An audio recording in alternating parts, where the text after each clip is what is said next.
নমস্কার। আমার এই ছোট্ট ইউটিউব চ্যানেলটা আজ প্রায় ২ বছরের উপর হয়ে গেল। গত মাসে আমরা 1000 সাবস্ক্রিপশন ক্রস করেছি, যেটা একটা খুবই আনন্দের ব্যাপার। কারণ আমাদের এই চ্যানেল সত্যি বলতে কি শুধু চোখের রোগ, তাও আবার বিশেষ করে রেটিনার রোগ নিয়ে আলোচনা করে।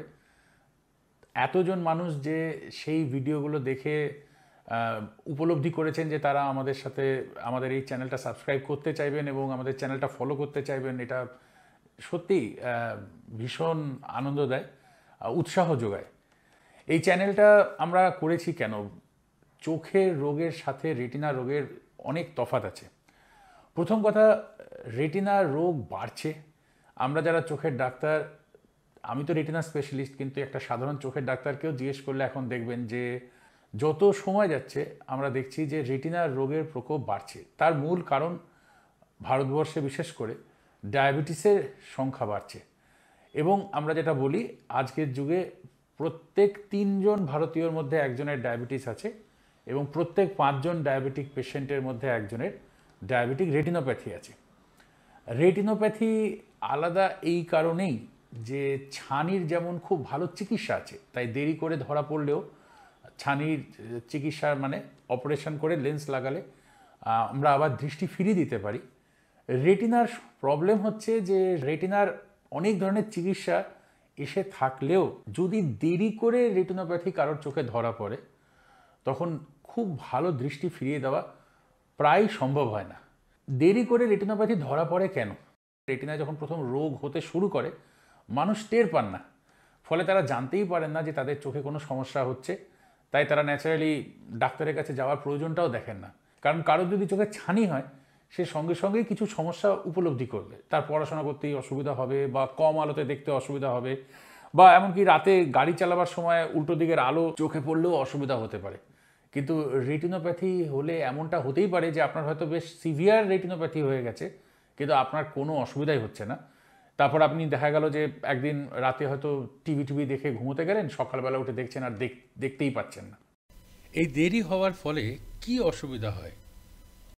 ছানি পড়ে গেলে বা লেন্সটা অস্বচ্ছ হয়ে গেলে সেটাকে অপারেশন করে পাল্টে দিতে পারছি। কিন্তু যখন কারোর রেটিনার কোনো রকম রোগ হয়, রেটিনা কিন্তু পাল্টানো যায় না। তার মানে আমি যেটা সাধারণত বলে থাকি যে রেটিনার রোগ মানে আপনার বাড়িতে আগুন লাগার মতো। আপনি যত দেরি করে ফায়ার ব্রিগেডকে ডাকবেন, তত বেশি বাড়ি পুড়ে গিয়ে থাকবে। খুব যদি দেরি হয়ে গিয়ে থাকে, তাহলে হয়তো দেখা যাবে যে ফায়ার ব্রিগেড এসে কোনোভাবে আগুনটা নেভালো, কিন্তু বাড়িটা থাকার যোগ্য থাকলো না। অতএব রেটিনোপ্যাথিতে খুবই জরুরি যে বেশি ড্যামেজ হওয়ার আগেই আমরা যেন চিকিৎসাটা শুরু করতে পারি। কিন্তু মুশকিল হচ্ছে যে যেহেতু পেশেন্টরা শুরুতে টের পান না, তারা দেরি করে আসেন, এবং তার ফলে আমরা যতক্ষণে ট্রিটমেন্ট শুরু করি অনেক সময় দেখা যায় যে অনেকটা ক্ষতি হয়ে গেছে, এবং রুগীরা তাই দেখেন যে আমরা চিকিৎসাও করাচ্ছি, পয়সাও খরচ করছি, কিন্তু কিছুতেই দৃষ্টিটা ফিরে আসছে না। এর সলিউশন কি? এর সলিউশন একটাই, সেটা হচ্ছে মানুষদেরকে সজাগ করতে হবে। বিশেষ করে যাদের রেটিনোপ্যাথি হতে পারে তাদেরকে জানাতে হবে যে তাদের রেটিনোপ্যাথি হওয়ার সম্ভাবনা আছে এবং সেখান থেকে বাঁচার জন্য তাদের কি কি করতে হবে। আর শুধু এই চিন্তা ভাবনা নিয়েই এই চ্যানেলটা বানানো। আমি চাই বিশেষ করে আমাদের মতো দেশে, যেখানে মানুষ এমনিও নানান কারণে চোখের কেন শরীরের যে কোনো পার্টেরই চিকিৎসা করাতে তাদের অনেক ধরনের সমস্যায় ভুগতে হয়। কারণ আমাদের দেশে ইন্স্যুরেন্সের অভাব, মানুষের অর্থের সমস্যা আছে। সেখানে এমন যদি কোনো একটা রোগ হয় যেটা শুধু সময় মতো চেক করিয়ে গেলে, রোগটা আগেই ধরা পড়ে গেলে সেখান থেকে মুক্তি পাওয়া সম্ভব। আর সেই একই রোগ যদি দেরি করে ধরা পড়ে, তাহলে হয়তো চিকিৎসা করেও এদেশ বিদেশ দৌড়েও দৃষ্টি ফিরিয়ে পাওয়া সম্ভব নয়। তাহলে সেই রকম জায়গায় যদি আমার এই ভিডিওর মাধ্যমে কিছু মানুষও সময় মতো তাদের চোখটা কি করে চেক আপ করতে হবে, কি করে তারা নিজেদের চোখের রেটিনা সুস্থ রাখতে পারেন, এই বিষয়ে তারা যদি কোনো রকম নলেজ পান, আমার মনে হয় আমার খুব ভালো লাগবে।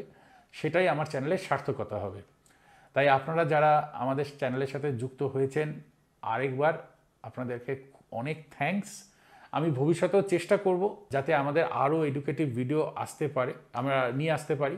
অ্যাকচুয়ালি নিয়মিত চ্যানেলে পোস্ট করা হয়ে ওঠে না, কাজের মাঝে মধ্যে বিজি হয়ে যাওয়ায় আমার পক্ষে হয়তো এইটা যত রেগুলারলি আমার করা উচিত আমি হয়তো করে উঠতে পারি না, তার জন্য আমি রিয়েলি সরি। তাও আমি ইদানিং চেষ্টা করছি যে অন্তত মাসে একটা হলেও কিছু এডুকেশনাল মেটেরিয়াল আমার ইউটিউব চ্যানেলে পোস্ট করার।